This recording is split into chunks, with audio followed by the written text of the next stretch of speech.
Friends, पुनः स्वागत है आपका हमारे चैनल डीके आस्था क्लासेस पे। तो फ्रेंड्स, हमारा प्रॉफिट एंड लॉस का टॉपिक चल रहा था। आज हम टाइप वाइज क्वेश्चंस पढ़ेंगे। तो फ्रेंड्स, टाइप 1 में हमने लिया है जब कोई वस्तु 2 बार बेची जाए।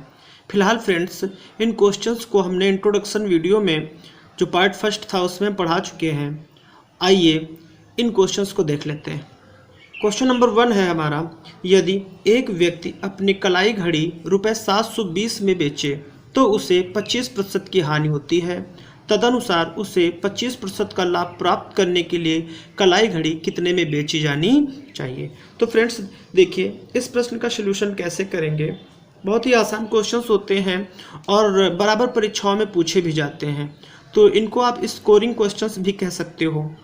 देखिए समझिएगा, यदि एक व्यक्ति अपनी कलाई घड़ी 720 रुपये में बेचता है तो देखिए फ्रेंड्स, ये क्या दिया गया है हमारा एसपी। अब देखिए, जब 720 रुपये में वो वस्तु को बेचता है तो उसे 25% की हानि हुई है। तो फ्रेंड्स, हमने आपको पिछले वीडियो में बताया है, ऐसे हमारा सीपी होता कितना है फ्रेंड्स, 100%। तो जब उसको 25% की जो हानि हुई है, तो 25 की हानि होने का मतलब उसने कितने पे बेचा है, 75% पर बेचा है। होता फ्रेंड्स हमारा कितना है, 100। अब 25 की हानि हुई है उसे, तो इसका मतलब उसने 75% पे बेचा। और जैसे ही आप 100 में लाभ या हानि अप्लाई कर देते हो तो हमने बताया था वो हमारा सेलिंग प्राइस बन जाता है, एसपी बन जाता है। और एसपी दिया कितना गया, 720। तो फ्रेंड्स, ये जो 75% है हमारा वो 720 के बराबर होगा। तो फ्रेंड्स आगे देखते हैं, 1% की अगर हम यहाँ पे वैल्यू निकालें तो 720 बटे कितना हो जाएगा, 75। और प्रश्न में कहा जा रहा है, तदनुसार उसे 25% का लाभ प्राप्त करने के लिए कलाई घड़ी कितने में बेची जानी चाहिए। तो कहने का मतलब होता कितना है हमारा 100, और ये कितने का मान पूछ रहे हैं, 25% का लाभ लेना। मतलब 100 जो है कितना हो जाएगा, 125। देखिए 100 पर जब 25 का लाभ लोगे 125 हो जाएगा। यही 125% की वैल्यू आपसे पूछ रहे हैं। तो एक की वैल्यू कितनी, 720 बटे 75। तो 125 की वैल्यू कितनी, 720 बटे 75 को हम कितने से मल्टीप्लाई कर दें, 125 से। तो फ्रेंड देखिए, कैंसिल आउट कर दीजिए, 25 ત્યાં 75, 25 पंचे 125, 3 से कटेगा ये, 3 दूना 6, 1 3 चौक 12, 240। तो देखिए जो 125% की वैल्यू आ जाएगी वो 240 गुणे 5 के बराबर आ जाएगी। 24 पंचे 120 और 1 0। तो देखिए फ्रेंड्स, हमने 125% की वैल्यू पा ली है। तो फ्रेंड्स, प्रश्न में दिया गया था कि जो है 25% हानि हुई, मतलब ये 75% पर बेच दिया गया है 720 रुपये की। तो क्या है, एक की वैल्यू निकाल लेंगे, फिर उसके बाद देखेंगे कितना प्रतिशत लाभ यहाँ पर मांग रहे हैं। तो टोटल होता है हमारा कितना, 100, और 25% का अगर वो लाभ प्राप्त करना चाहते हैं तो 125 का मान पूछा जा रहा है। तो आइए फ्रेंड्स, एक और क्वेश्चन देखते हैं इसी पे, क्वेश्चन नंबर 2। इसमें क्या कहा गया है, एक वस्तु को रुपये 21,000 में बेचकर एक आदमी 5% का लाभ प्राप्त करता है। 15% का लाभ पाने के लिए वह उसे कितने बेचेगा। देखिए फ्रेंड्स, 21,000 रुपये में बेची गई है और हुआ क्या है, 5% लाभ हुआ है। इसका मतलब होता कितना है हमारा, पूरा 100। जब एक मतलब 5 का लाभ लिया तो उसने इसका मतलब कितने पे बेचा, 105% पर बेचा है। और यही 105% बेचा गया मूल्य कितना है, 21,000 है। तो फ्रेंड्स यहाँ से 1% की वैल्यू कितनी आ जाएगी, 21,000 बटे कितना, 105। और आपसे पूछा क्या गया है कि 15% का लाभ प्राप्त करने के लिए, तो फ्रेंड्स 15% लाभ पाने के लिए वह उसे कितने में बेचेगा। तो देखिए ऐसे होता है कितना हमारा 100, जब 15 का लाभ लोगे तो कितना हो जाएगा, 115%। तो देखिए एक का मान जो है 21,000 बटे 105 है। तो 15% का मान निकालने के लिए 21,000 बटे कितना, 105। तो ये एक का वैल्यू है, और 115 की निकालने के लिए 115 से क्या कर दें आप, मल्टीप्लाई कर दीजिए। तो फ्रेंड्स देखिए ये कट जाएगा, कितने से कैंसिल आउट कर दें इसको, 21 से कर दीजिए, 21 इक्के 21, देखिए 1,000 हो गया। और ये 21 पंचे 105, और 5 से भी और ये कट जाएगा, इसको काट दीजिए, 5 दूना 10 और 5 3 15। तो बराबर कितना हो जाएगा, 23 और कितना 0, कितना जीरो फ्रेंड्स, 3 जीरो, तो कितना हो जाएगा 23,000। मतलब 5% लाभ के स्थान पर अगर 15% हमको लाभ लेना हो तो कितने की वस्तु बेचे, 23,000 की। किसकी तुलना में, 21,000 की तुलना में। तो फ्रेंड्स ये हमारा जवाब हो गया। तो हमारा कौन सा ऑप्शन यहाँ पर सही हो जाता है, ऑप्शन ए। और जो पहला क्वेश्चन हमने कराया है उसमें कौन सा ऑप्शन सही है हमारा, डी। तो आइए फ्रेंड्स देखते हैं नेक्स्ट क्वेश्चन। तो नेक्स्ट क्वेश्चन है फ्रेंड्स, 20 वस्तुओं को रुपए 160 में बेचने पर एक व्यक्ति को 20% हानि हो जाती है। तदनुसार 20% लाभ कमाने के लिए उस व्यक्ति को रुपए 240 में कितने वस्तुएं बेची जानी चाहिए। देखिए फ्रेंड्स ये मोस्ट इंपॉर्टेंट क्वेश्चन है, ये क्वेश्चन मोस्ट इंपॉर्टेंट, इसको आप समझने का प्रयास कीजिए। तो क्या देखिए क्या कहा जा रहा है इस प्रश्न में। देखिए फ्रेंड्स यहाँ पर जो वस्तुओं की संख्या है उसको आप अपने माइंड में रखें। क्या है, 160 रुपये में बेचने पर एक व्यक्ति को 20% हानि हुई।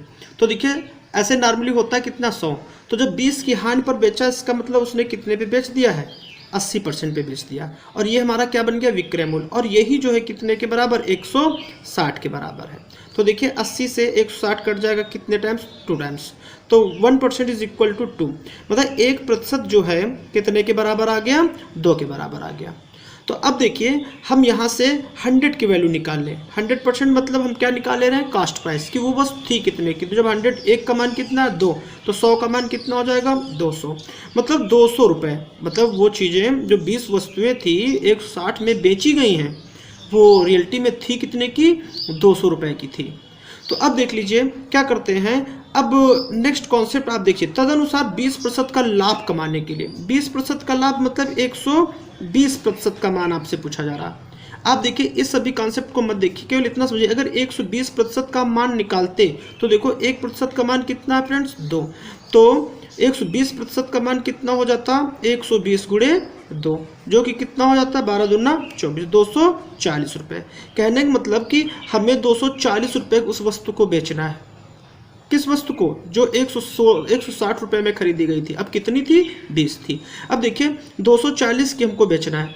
अब यहाँ पर आप ये कह सकते हो कि 240 रुपये में आपने कितनी वस्तुएं बेची हैं। देखिए फ्रेंड्स कितनी, 20 वस्तुएं।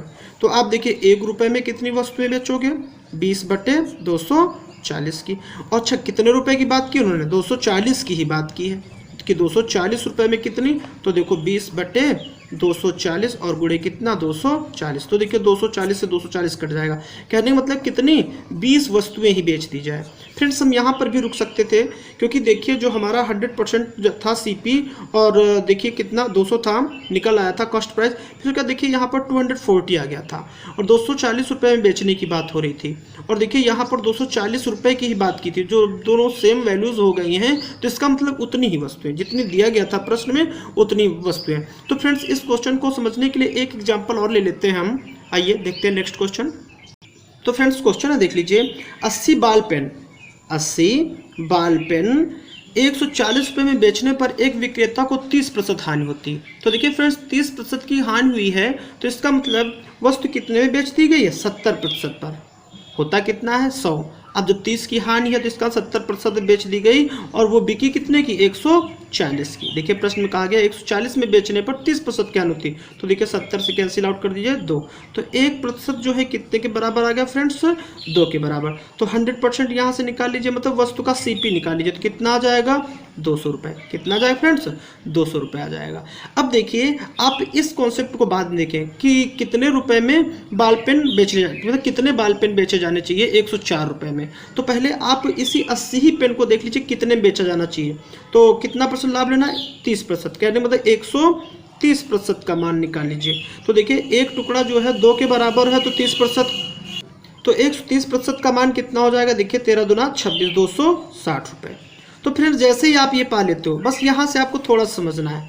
देखिए 260 रुपये में कितनी वस्तुएं बेचे जाने की बात है, 80, मतलब 80 बाल पेन जो है 260 रुपये में हम बेचेंगे। तो देखिए 1 रुपये में कितना बेचेंगे, 80/260। अच्छा कितने रुपए में बेचने की बात हुई है, 104 रुपये में। तो देखिए 1 रुपये में हम 80/260 बेचते हैं, तो 104 रुपये में कितना, 80/260 मल्टीप्लाइड बाई 104। अब देखिए इसको हल कर लीजिए। देखिए 0 से 0 कैंसिल आउट कर दीजिए, और 13 से काट दें इसको, 13 दूना 26 और 13 अट्ठे 104 और ये 2 से कट जाएगा, 2 चौके 8, तो बराबर कितना 4 अट्ठे मतलब 32 जो है बॉल पेन बेचे जाएं तो हमें कितने % लाभ हो जाएगा, 30% का लाभ हो जाएगा। तो फ्रेंड्स आपको ये क्वेश्चन समझ में आया होगा। आइए बढ़ते हैं नेक्स्ट क्वेश्चन की ओर।